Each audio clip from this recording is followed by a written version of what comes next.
Hello guys, I'm Viscous and today papakita ko sa inyo ang gameplay natin sa Call of Duty Mobile VR match and papakita ko sa inyo ngayon yung FPS niya kapag naglalaro tayo. So let's go. So first check muna natin yung kanyang graphics and settings. So dito naka very high graphic quality tayo and naka max frame rate. So dapat inaasahan natin na makaka 90 FPS to in max FPS. And dun sa settings natin sa VR mode, yung field of view natin dyan is naka-max na. Yan. Dito ang field of view natin sa VR match is naka-max na. So tara, start na natin.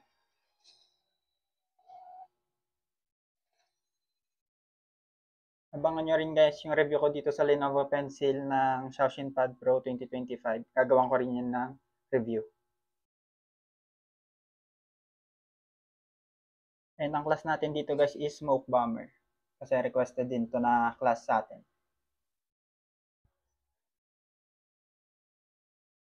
So ngayon naka 60 FPS lang ngayon yung max natin. Hindi ko alam kung bug lang ba to or may settings ako na dapat baguhin. Pero supposedly dapat 90 FPS yung 90 FPS yung max nito.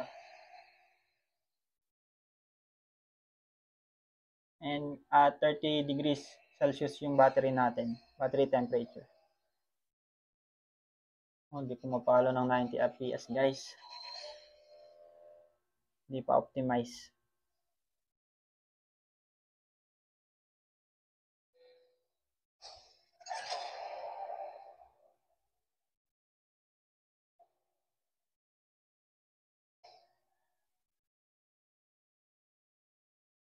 So disclaimer lang guys, hindi ako CODM player.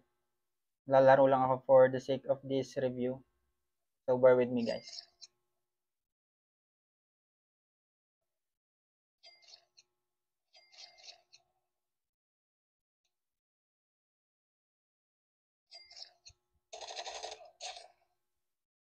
One down.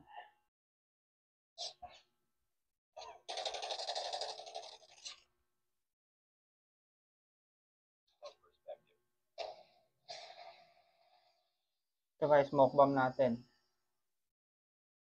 Nagdadrop siya to 50 FPS. Ganyan, pero goods naman.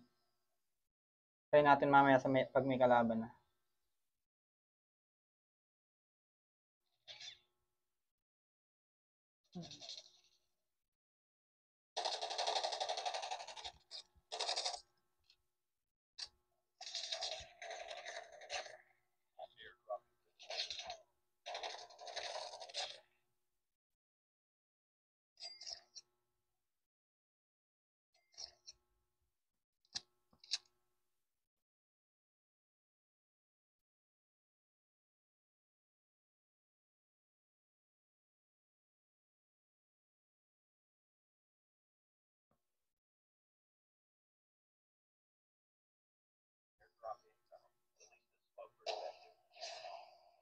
Try natin may kalaban.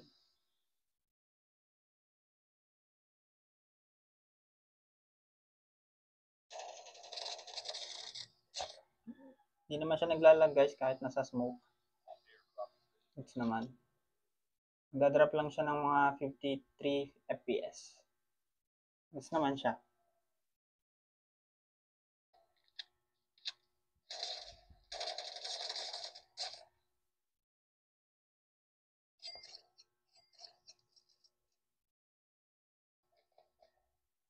Release the smoke perspective. Airdrop visible.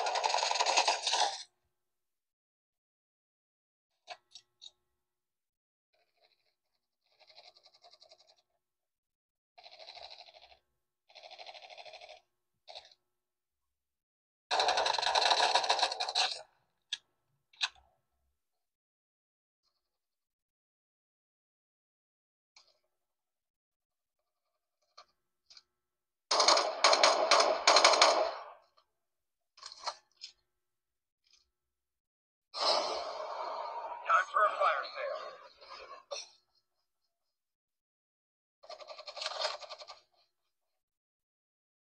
Airdrop.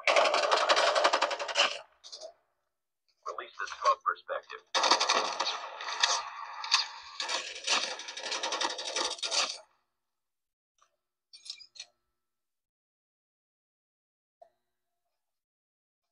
Laban pa. Ano?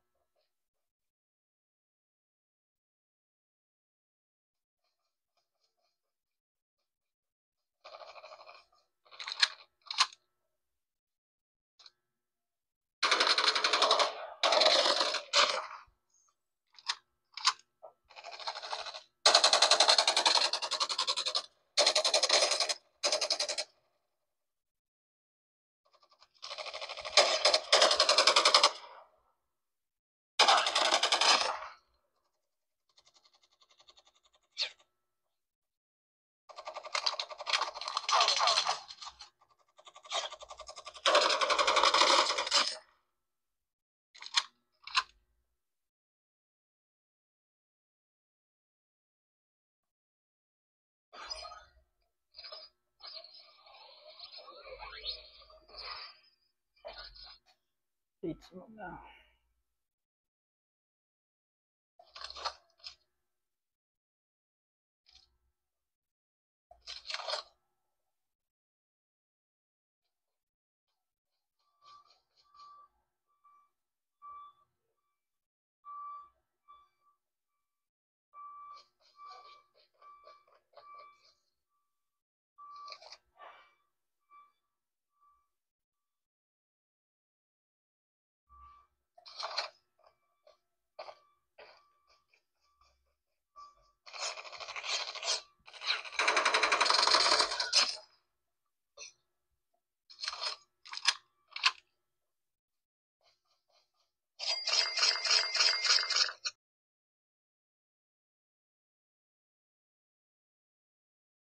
Only 2 players left. Almost there.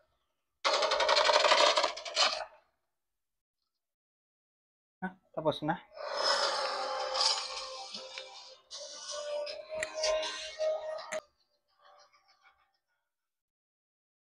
So, ito guys ang ating gameplay sa COD Mobile. Sana nag-enjoy kayo. And papakita natin na ito talaga yung Xiaoxin Pad Pro 2025. So, yan talaga. Oh. Ito talaga yung Xiaoxin Pad Pro 2025. And naka 16 kills tayo guys kasi mga bots lang kalaban natin. And mababa pa lang rank ko. So, yun lang guys. Sana nag-enjoy kayo. I'm Viscous and thank you guys for watching. See you guys sa next video natin.